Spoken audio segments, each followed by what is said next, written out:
Good afternoon, everyone, and welcome to the COVID-19 update for Wednesday, December the 2nd. Today marks a solemn milestone, with 238 lives lost to COVID-19 reported in the last 24 hours. We have far surpassed our previous single-day high report of 191 fatalities in mid-May. And while it's likely that some of this increase can be attributed to a data lag from the holiday weekend, we also know that higher case numbers and higher numbers of hospitalizations do lead to, tragically, even more lives lost.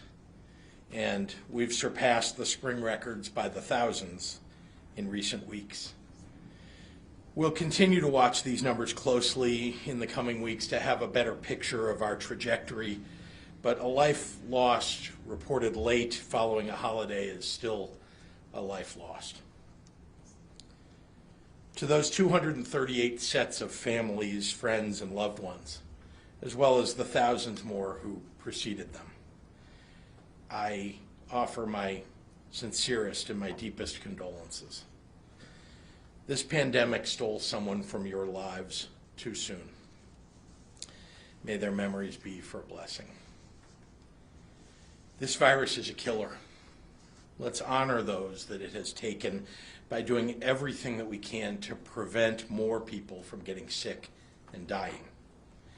Wear your mask. Keep your distance. Stay home whenever you can. We'll get through this.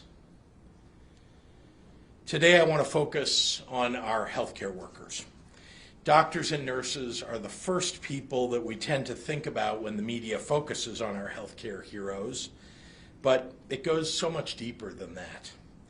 Respiratory therapists, EMTs, housekeepers, operating engineers, food service workers, janitors, and administrative assistants. These are the people who are essential to caring for COVID-19 patients who come into our hospitals in need of medical treatment. Sometimes these are the people who keep patients company in their last hours of life. Today I want to put names and stories to those titles to remind us of the people who are on the front lines, the people that you're keeping safe when you wear a mask and you slow the spread of this virus. People like Pam Moore, the housekeeping leader at Catherine Shaw Bethea Hospital in Lee County. Pam tirelessly leads her staff through the task of cleaning COVID-19 occupied rooms from the emergency department to the operating room, making sure that everyone has the proper PPE and making it possible for the next patient to safely use that room. And remember, often these housekeepers are going into rooms when the patient is still in them, meaning that they're one of the limited faces that a patient might have contact with while actively battling COVID-19. In Centralia, Illinois, at SSM Health St. Mary's Hospital, that face might be Patty Box, an environmental services associate, housekeeping trainer, and she's the first person in the department to clean a COVID-positive room. In the words of her director, quote, "I couldn't have been prouder of the way she's been present and compassionate for her patients." And while Patty was nervous the first time that she went into a COVID-positive room, she did it all the same, knowing that this patient, that every patient, deserves the same clean and safe environment that every other patient deserves. Or Sarasama Mohanan, a respiratory therapist at Amita Health St. Mary's and Elizabeth Medical Center in Cook County, one of Chicago's largest safety net hospitals. Sarasama is known as someone who never complains and who always performs well above expectations, even if it means being the closest person to a positive patient, as being a respiratory therapist often demands. They're often the first ones to be called by nurses when a patient is having trouble breathing. They know more about oxygen and breathing support and ventilators than most others in the hospital. They work complex machines, use suction to remove obstructive secretions from an airway, take patients off of ventilators, and in many hospitals they even position the breathing tube in the first place. That means that respiratory therapists like Sarasama are probably doing more than most and going into more COVID-19 patient rooms than just about anybody else. Or people like Eric Tritch, Vice President for Supply Chain and Logistics at University of Chicago Medicine. Eric has been working around the clock, really, since January, when the hospital first stood up its hospital incident command system to ensure the supply of personal protective equipment. Eric spearheaded numerous initiatives to ensure that staff had access to protective equipment, including UV re-sterilization of N95 masks, stocking strategies to reduce unnecessary burn rates of critical items, and sourcing strategies to ensure distribution of critical inventory. His efforts, and that of his team, prevented exposures of hospital personnel and protected the health and the safety of all individuals across their entire health system. And Terry McCrary, infection preventionist at OSF Healthcare's St. Mary's Medical Center in Galesburg. Terry educates others on how to best prevent the spread of COVID-19 within the facility. And she and her husband donated over 500 Heartseeker t-shirts to nurses to lift up their spirits when COVID-19 first appeared in March of this year. Terry, Eric, Sarasama, Patty, and Pam, all of them didn't ring in the new year on January 1st, 2020, thinking that they would spend it working double shifts, multiple days a week, in the middle of the worst health crisis in over a century. They too have families they worry about. They too are exhausted. They too wish that they could take off their mask as they leave the hospital, go out to eat with family and friends in a room full of strangers, or just hug their relatives without worry. Our public health mitigations are meant to keep our hospitals and our hospital personnel from being overrun by COVID-19 patients. The best way to protect the people who take care of us when we get sick is to wear a mask. Keep your distance, wash your hands, and get your flu shot. It's our individual responsibility to get ourselves through this without getting the virus, so Terry and Eric and Sarasama and Patty and Pam can get through this too. So thank you, and with that I'd like to turn it over to Dr. Ngozi Ezike.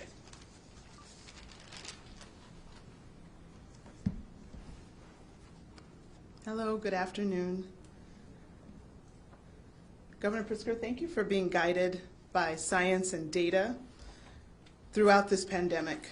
And it's been a hard 9 months for everyone, but if we all remain committed to following the guidance from the CDC and other experts, we will be successful in this fight against COVID-19. Dr. Fauci said towards the beginning of this pandemic that the true opposing force to the novel coronavirus was us. And this was, again, early in the pandemic when we were still learning so much about the severity and the treatments and the virus itself. But recently he said there's a new opposing force to this deadly virus, and that is the vaccine. Outbreaks of diseases like polio, like smallpox, measles, those have been eradicated due to vaccines. Vaccines are the best invention in medicine of the 20th century. With COVID-19, its eradication is dependent on those who are able to get vaccinated to truly be protected and then get back to normal. Until then, we have to continue to practice our 3 W's each and every day, especially throughout the upcoming holidays. Please continue to wear your mask, wash your hands, and watch your distance. These mitigation measures do work. In the last 24 hours, over 85,000 tests have been reported for a total of 10.6 million tests performed in Illinois. 9,757 individuals were newly diagnosed with COVID-19. for a total of 748,603 total individuals in the state of Illinois diagnosed with COVID-19. Unfortunately, as the governor mentioned, 238 lives were reported lost to IDPH in the last 24 hours, for a total of 12,639 deaths. In the hospitals overnight across our state, 5,764 were in beds with COVID-19, and of those, 1,190 were in the ICU, and of those, 714 were on ventilators. Let's not make this holiday season anyone's last holiday season. Let's stay the course and fight for everyone's life. We can all enjoy together and safely. Let's make the holidays less harrowing, not just for the people who might end up sick and in the hospital with COVID or non-COVID illnesses, but also for the staff that will tend to all those COVID as well as non-COVID patients. I ask every Illinoisan to do their part in getting through this pandemic. We've already lost too many lives. Yes, we've lost our normalcy, but we shouldn't lose hope. We'll work together, and we will prevent the spread of this virus, and we can do that by masking up, washing up, and backing up. Thank you. Buenas tardes a todos. Gracias a ti, Gobernador Pritzker, por ser guiado siempre en la ciencia y los datos durante esta pandemia. Han sido 9 meses difíciles para todos, pero si todos mantenemos el compromiso de seguir la guía de CDC y otros expertos, tendremos éxito en nuestra lucha contra COVID-19. El doctor Anthony Fauci dijo que la única verdadera fuerza contra el nuevo coronavirus somos nosotros. Esto fue al principio de la pandemia, cuando todavía estábamos aprendiendo mucho sobre la gravedad, los tratamientos y en general por el virus. Pero como dijo recientemente el Dr. Fauci, existe otra fuerza contra este virus mortal, y esa es la vacuna. Los brotes de enfermedades como la poliomielitis, la viruela y el sarampión han sido prácticamente erradicados gracias a las vacunas. COVID-19 no es diferente, pero su erradicación depende de que todos nos vacunemos para estar protegidos y volver a la normalidad.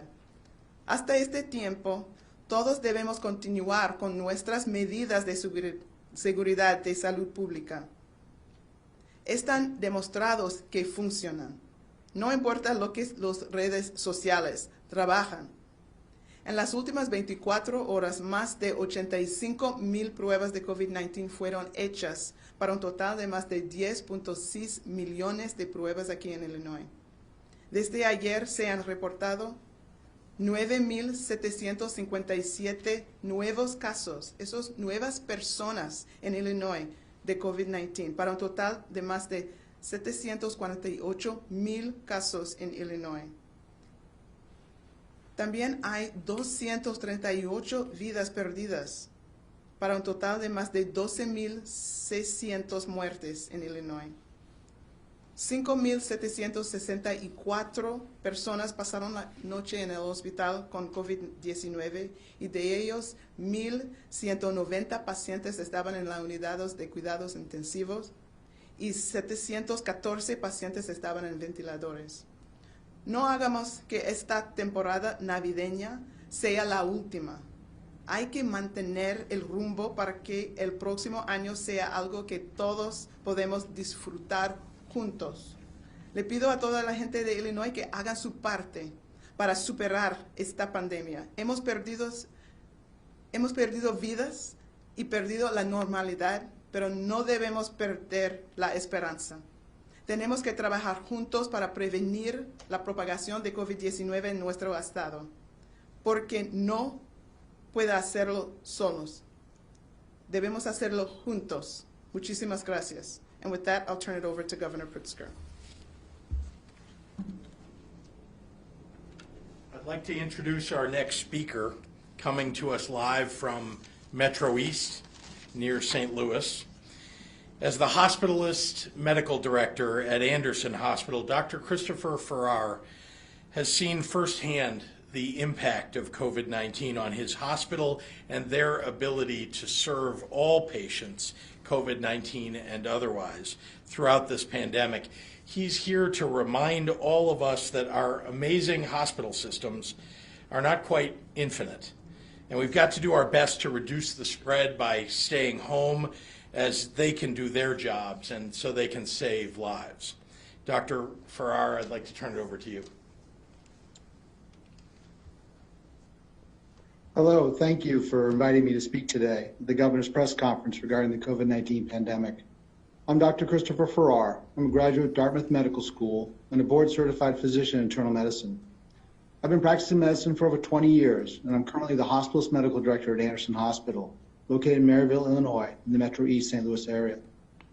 At Anderson Hospital and around our region, we're seeing a large spike in cases of COVID-19. This has translated into increasing hospitalizations and deaths. Make no mistake, this is a terrible disease that can affect so many different organ systems, causing pain and suffering and last weeks. The long-term impact on the human body is yet unknown. This recent spike in cases has put a strain on the number of available hospital beds, and in particular ICU beds, which could impact the care of patients, including those who have non-COVID life-threatening illnesses. As a provider on the front lines of this pandemic, I've witnessed the misery and death this virus inflicts on my patients and the emotional toll on their families. Because of COVID-19, families now are no longer able to visit their loved ones in the hospital. We are now having emotional phone calls with families, providing treatment updates and discussing options, including end-of-life care. My team and I have cared for many patients with COVID-19, some of whom have been lost to this disease. Despite the strain on my medical staff, we continue to provide exceptional care to our patients. As the medical director, I have the honor and privilege of working with an extraordinary group of caring and compassionate providers. These are extremely challenging times. Anderson Hospital has met this challenge due to the hard work and dedication of our healthcare family. My providers and the hospital staff have stepped up to take on this new wave of COVID-19 cases, and I want to ensure the public that we, as healthcare providers, will continue to help, support, and care for you and your loved ones if the need arises. I would like to emphasize, please do all you can to prevent this need from arising. I would ask the public, please use the recommended public health measures of mask wearing, hand washing, and social distancing to ensure that you and your family stay safe and healthy, which in turn reduces strain on the medical community. I'd like to thank the governor and his staff for their leadership during this unprecedented global crisis. And now I'd like to ask Governor Pritzker back to the podium for questions from the press. Thank you. Thank you very much, Dr. Ferrar. And I just want to say what a great hospital Anderson Hospital is and what great job they are serving the people of Metro East. They've been partners in our dealing with COVID-19 from the very, very beginning. Our pandemic response could not have been as strong as it is without Dr. Ferrar and his cohort at Anderson Hospital. And I just, again, want to express my gratitude to him. Thank you, and happy to take questions from members of the media. Governor, Yes, is sir. there any sense of how many of the deaths that were reported today may have been part of that lag in data? It's hard to tell right now. We absolutely are looking at that to wonder, are there deaths that weren't reported from over the weekend or on Monday that are now being reported late? It's very hard to tell with the initial information that we get, but I know that the staff at IDPH always is looking at that. Even back in the spring, the 191 peak really was a conglomerate of a couple of days of data that came in. It's just a fact of life that hospitals don't all report exactly the same or exactly on time. Whenever IDPH gets the information, they report it to you so that you get it all as fast as we get it. I wanted to get your impression on the new CDC guidance on quarantine from 14 to 10 days if you haven't gotten tested. I mean, for months now, Doctor, you've been saying that a fair number of people test positive day 10 to day 14. Is this a watering down of prudent measures? Right. So there's a phrase, I guess, don't let perfect be the enemy of the good. And I think that's the goal here in trying to adjust these guidelines. We do know that there are people that may exhibit symptoms maybe from day 10 to 14, but I've always said that the majority, which is why we encourage people to test after a high-risk exposure, to test at day 7, because the majority of infections are detected then. So if you stop quarantine, and again, if we read the guidance carefully, it says, you can stop quarantine at 10 days, but you're encouraged to still, obviously take all the prudent measures, for the remaining 14 days. And so you still want to, continue to keep your distance, continue to wear masks, do all those great things. But the amount of infection that could happen in that 10 to 14 days, again, with more data collected over the length of this pandemic, they see that it's maybe 1% up to 10%. So yeah, we're foregoing the possibility of missing a few infections, but thinking that maybe when you don't say 14 days, and if you say 10 days, or you use the test out option with 7 days, that you'll have more adherence. And so maybe overall, we're still going to be further ahead because more people will actually comply. So that's, I think, where we're at. But does this send the wrong message at this time of year? I mean, we just came off of Thanksgiving when, a lot of people did travel. Again, if everybody does the 10 days where they're quarantining for those 10 days, we will get 90 to 99% of those infections. Would I like to get 100? Of course. But if we can get 90 to 99, I think we're still ahead of the game, as opposed to people who don't do any quarantine at all, and then those people are still running around transmitting the virus to others. Just one question about hospital. I was on the website. ICU bed availability statewide is now below 20%. I think it's at 18 point something. Do you have an update just on what hospitals are doing regarding bypass, regarding elective procedures? What is on the table? What's being considered by IPH? Yeah, so again, remembering that if we're about at 18%, that means there are beds, right? So that there are beds in all regions of the state, but there are individual hospitals. I got a report last night, days mixed together, last night or this morning, saying, speaking of a hospital that has had quite a few people in the emergency room for an extended period of time. But it doesn't, so they're working on transferring, because like I said, even at 18%, that means there are some beds in some places, but it is getting tight. So, but that particular hospital, full, people have been in the ED for many days now, waiting for either a bed to open up or to be transferred out. So we do know that this is a real problem. 18% is not comforting as we worry about whatever may come from the Thanksgiving. And we have normal illnesses that occur now, heart attacks, strokes, all the regular things that would take someone to the hospital. We want to have a bed for everyone who gets sick, and so we don't like the idea of the numbers going down. And again, that's where all the mitigation measures that we're asking people to do, quarantine if you have been exposed, isolate if you've actually been infected, so that we don't create more people who may need a bed. Anything else? Okay, we'll go online. John O'Connor at the AP is asking about price gouging. You promised twice that price gouging would not be tolerated. Granted, your focus is on ending the pandemic, but when will the public see the referral to the Attorney General you promised? For example, taxpayers paid $9.95 per N95 mask from Kimberly-Clark, a well-known company which is easy to find. Other N95 mask orders were for as little as 39 cents a piece. Thermometers range from $225 a piece to $150 each. When will you take the action you promised?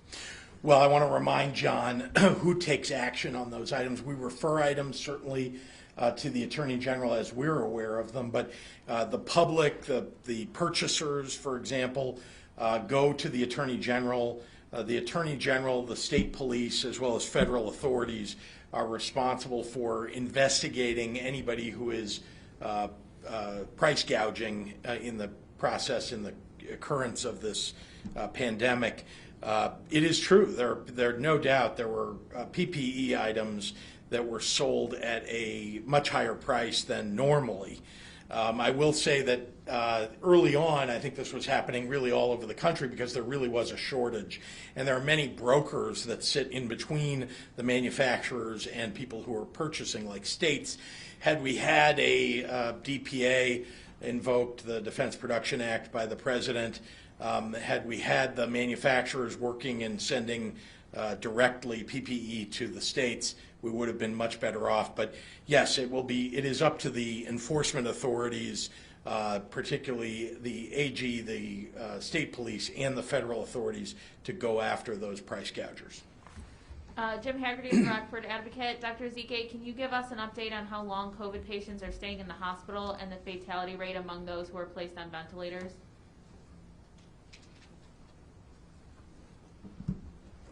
I can speak to the hospital length of stays. I've looked at that very recently. And I wanted to look at it because there is good news. We do know that you have a much better chance of surviving COVID-19 in the hospital now as opposed to wave 1. And so I looked at the difference between wave 1 and wave 2. And so the average length of stay was about 9 days, 9 to 11 days in wave 1, and it's about 7 to 9 for wave 2. So we've cut some time off. Again, you know that some stays are multiple weeks, even months, but the average has dropped. Of course, I also saw that in the long-term care population, those were longer hospitalizations, but they also shrunk by a day or two between wave 1 and wave 2. And again, I credit that to a lot of the learning that was done from wave 1. We have a lot of therapeutics or plans that we know. We know about proning. We know about using steroids to help curb the cytokine, the hyperinflammatory response.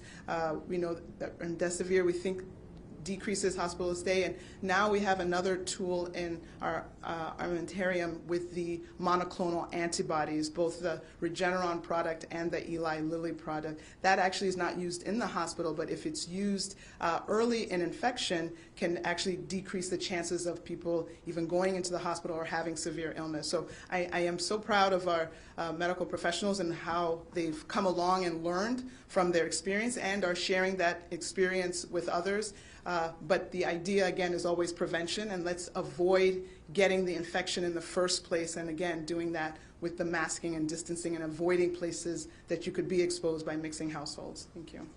Jake Griffin at the Daily Herald.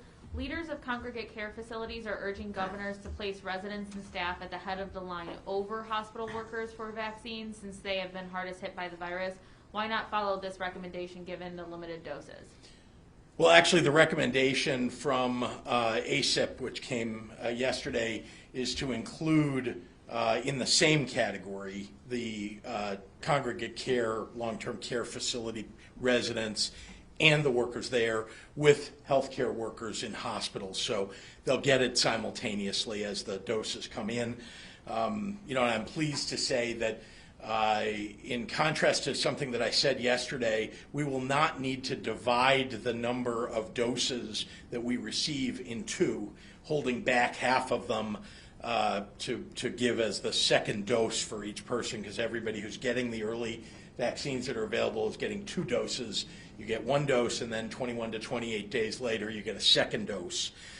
We don't have to hold back because of the speed at which we'll be receiving vaccines, and we're being told this, of course, by CDC and FDA, that we can, for example, with the 109,000 we hope to get from Pfizer between December 13th and 19th, we'll be able to put those into people's arms, 109,000 people, and then they'll be able to get the second dose of Pfizer 21 to 28 days later, those 109,000. So we will be able to serve more of the healthcare and long-term care facility people and do it at the same time.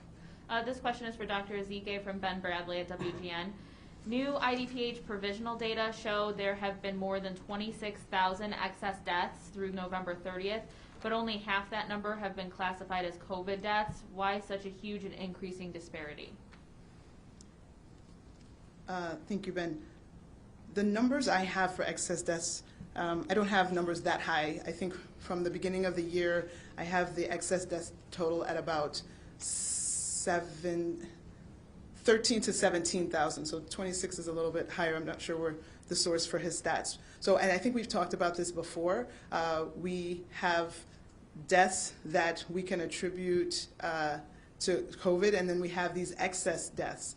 And so these excess deaths, what are they? They could be, oh, maybe he's combining the COVID deaths with what I'm calling the excess deaths to get the 26. So yeah, we're on the same page. So this balance, the 13 to 17 additional thousand deaths, what are those? Maybe early on in the pandemics, those were COVID deaths that were not recognized because we didn't have as much testing. Maybe those were deaths of people who, delayed care because of the fear around COVID. There are a lot of things that have to be sorted out, but we do know that we have had a lot of excess death. Can't all be explained by COVID. And again, this pandemic has caused all of this, and it is a tragedy. Beyond the almost 13,000 lives lost to COVID, there have been so many additional lives that have been lost as a result of COVID as well. And so again, it's in all of our interest to move forward and do all the things we need to do to move forward, because we don't want to keep expending lives at the cost of, our families. Annalisa from the Pantograph in Bloomington. What is the administration doing to work with governors of neighboring states on a unified COVID response and consistent restrictions? Well, I appreciate that. I know that people have asked that question all along. I talk to Midwestern governors very frequently. We have a regular set of calls, not just between the governors, Republican and Democrat, across the Midwest, but also our chiefs of staff have regular calls with one another, sharing best ideas. I would venture to say that Dr. Ezike talks to perhaps the most number of states of all, and their health leaders to get best ideas. But that's really what we're doing. We're sharing our best practices and best ideas, and those do come out in the policies that we're issuing. Each state is a little bit different. So, it's obviously each governor is making a slightly different decision. But I will say that there is a commonality of the challenges and somewhat a commonality of what it will take to deal with those challenges, even though certainly from one state to another you see a lot of differences. Remember, in Wisconsin, for example, the governor of Wisconsin has had all of his ability to impose mitigations taken away by the Republican legislature and the Republican Supreme Court there. So that obviously causes more challenges for him than it does for us here in Illinois or even in Michigan. Although they too have had the Republican legislature and the Supreme Court take away some of their ability to impose mitigations. Dave Dahl, WTAX. Governor, you are the leader of the state and allowed to have an opinion on this. Should the legislature in 2020 be able to meet virtually? Why or why not? I'm allowed to have an opinion. I appreciate that. I didn't realize there was any restriction on that. They do. I think that the Senate, the House voted it down, as you know. The Senate put it in its rules to allow them to have virtual hearings. And we have appeared, in fact, in some of those virtual hearings, for example, just to answer questions for senators as we normally would in committee hearings. So, I think it's a good idea. I wish the legislature was doing more of it. And, and in some cases, obviously, the hearings and the legislators themselves can be a great deal of help gathering as they do virtually. But I know that that's a challenge that the House has chosen not to take up. Madison O'Brien, are all regions supposed to be following the Tier 3 mitigations right now? Some counties have taken their own approach and have not been enforcing all of the rules. Why is it important that every region is following the same rules? Because we have a widespread problem of community spread and infection across the entire state of Illinois. There are no boundaries for this virus. So you may think that you live in a county that is less susceptible somehow to the virus because you may have a lower number of cases or a lower number of deaths in your county or in your city. The reality is that the virus, as we saw early on in the pandemic, there were rural areas of Illinois that felt like they were immune because they just weren't seeing much of the virus. We were saying all along, this thing doesn't know any boundaries. It's coming to you. Be careful. Follow the mitigations. And, of course, now we see that rural areas are even more likely to have high infection rates and high death rates than urban areas. Amy Jacobson, Governor, a number of Americans are leery of a COVID vaccine, and some are asking for lawmakers to get vaccinated first. Would you and Dr. Ezike be willing to do this? Sure, but I wouldn't want to jump ahead of somebody who may be more at risk than I am. But absolutely, I understand exactly the point that's being made. There are competing views. There are some people who want their communities to be moved to the front of the line, and some people from those same communities would say they don't want to take the virus at all, the vaccine at all, rather. And so, you know, we're listening to the medical ethicists, we're listening to the epidemiologists to make sure that we're providing the vaccine, making it available to everybody that wants to have it as fast as we humanly possibly can. And of course, messaging to people will be very important. I'm not a doctor. I didn't review the materials that the FDA is reviewing now.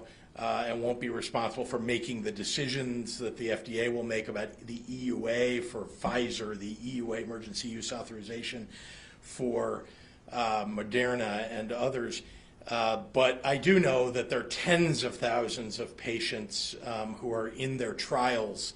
And so the results of those very widespread trials will be important to look at to determine whether or not these vaccines are safe.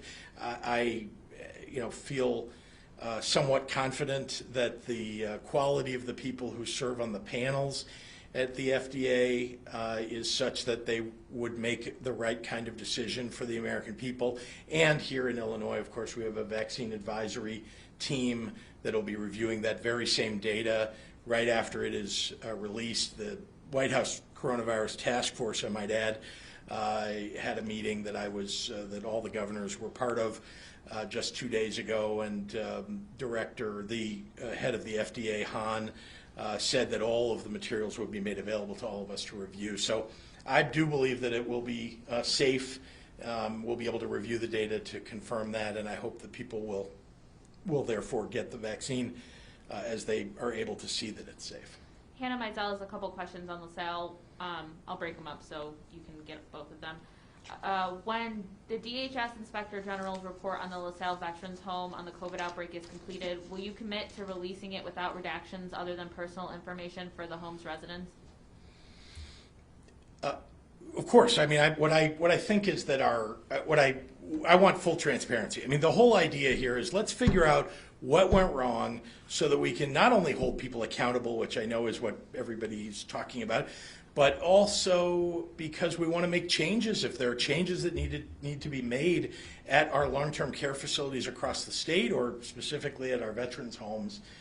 So, you know, it's my job to make sure that we act upon those, and certainly I want to make sure that the public is aware. Additionally, Veterans Affairs Director Chapelivia said last week during a Senate hearing on the outbreak that she had not spoken to you personally.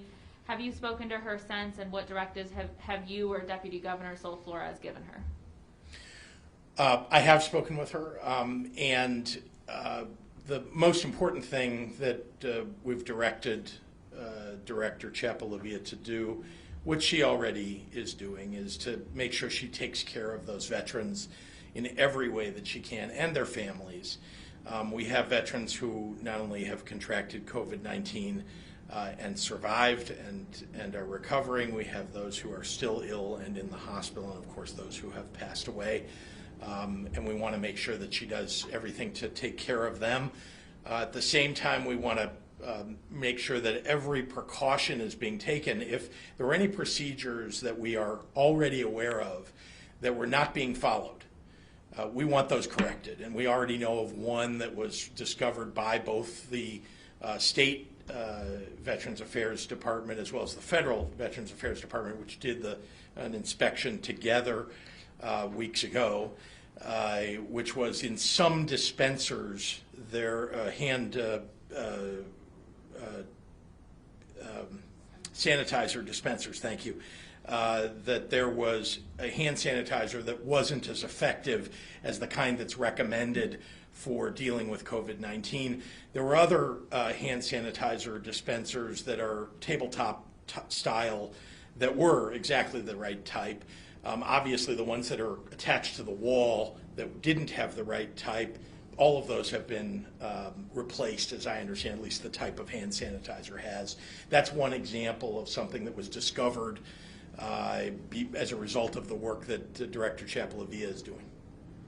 Dan Petrella at the Tribune. Does Dr. Ezike have a current projection for how many total deaths we're likely to see by the end of the year based on the current trajectory?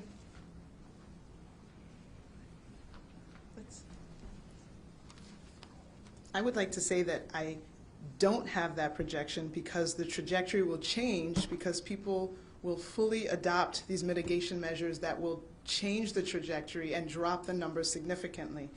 The amount of that drop, again, will be determined by every individual Illinoisan that takes up these appropriate measures. And so I'm looking forward to really having lower numbers than what might be expected by modelers. But again, it takes every single person. I really want to emphasize how much people have the power of life and death in their hands, in their mask, in their ability to say no to large gatherings, and their ability to say no to venues that would promote the spread of this virus. So I urge everyone to give the gift of life this holiday season by being as safe as possible and making a safer environment for everyone around us. Lynn Sweet at the Sun-Times wants to know how your call with the federal delegation went today. Thank you. I think for those who don't know, I had calls with the federal delegation as well as with the caucuses in the state General Assembly to discuss, to listen to their thoughts about our vaccine distribution plan. The federal delegation was on the call. I think nearly most of the delegation was on the call, and asked a number of very helpful questions, made helpful comments. One of the things that I assured some of those on the call was that we will be distributing vaccines proportionate to population across the state so that there's no one that'll get left behind as a result of being from a more rural area, for example, or a more urban area. It's really going to be divided up on population, although there'll be prioritization given to upfront to counties that have had the highest per capita death rates. But that's just in the early number of vaccines that'll come. But it was a good call, and people made suggestions and threw out ideas and thoughts. So that's the purpose of these calls, and I do this somewhat frequently throughout the pandemic. I've reached out to members of the General Assembly, more so than the federal delegation, but to get their input and ideas, and this was a particularly helpful call. All right, we'll do the last one from Shruti at Bloomberg. The state has spent about $2.2 billion of its CARES Act funding, according to the comptroller's website. Will Illinois be able to spend its remaining CARES Act funding by December 30th, or do you want an extension from the federal government? Well, obviously more time is always better, but we're not asking for an extension from the federal government. And also, you should recognize when you look at those numbers that those don't include the dollars that are committed but unspent. And so, those are things that will happen between now and the end of the year. The reporting won't occur till after the end of the year. So you'll see all of those CARES Act dollars, or nearly all of those CARES Act dollars, committed and utilized. We have needed all of those dollars to do the kinds of things to mitigate the virus, to mitigate the economic damage, to help people who've been most ill affected by the pandemic. Jordan, Craig had a question. Yeah. If that's okay. Today, ComEd principals were in court pleading not guilty to corruption charges. Republicans have upped the ante now, demanding that Madigan not only resign as Speaker, but resign from the House, or if not, testify before the Special Investigative Committee. Do you agree with those calls? Well, I don't think anything's changed from the moment that they were charged to the moment they were arraigned, right? There's no new information that came out as a result of this arraignment that occurred. And you've heard what my response has been. I mean, the charges that were leveled, the people who were arrested, this is something that's, look, I think you all understand. I really believe that public service is a high calling, and that the integrity of public servants is important for people to understand. And that means that when you serve in high office, you should be willing to answer questions from the members of your caucus, from the people of Illinois, from the reporters, and so on. or you shouldn't be in office. I mean, I stand up here every day to talk about anything and everything that gets brought up. I think we've had more than 125 press conferences in the last 8 months or so. And I think that's the job of people who serve in very high office, including the job of the speaker. And so that's my response. Well, at this point, it's been weeks since you said that he needs to go before the Yeah. media. So should he resign? Well, as I say, if he's not going to answer the questions, he should. And very importantly, I think that the members of his caucus will be making that decision very soon. So, I think the clock is ticking until the moment when a vote is taken on who the speaker will be. All right, thanks everyone. Thank you.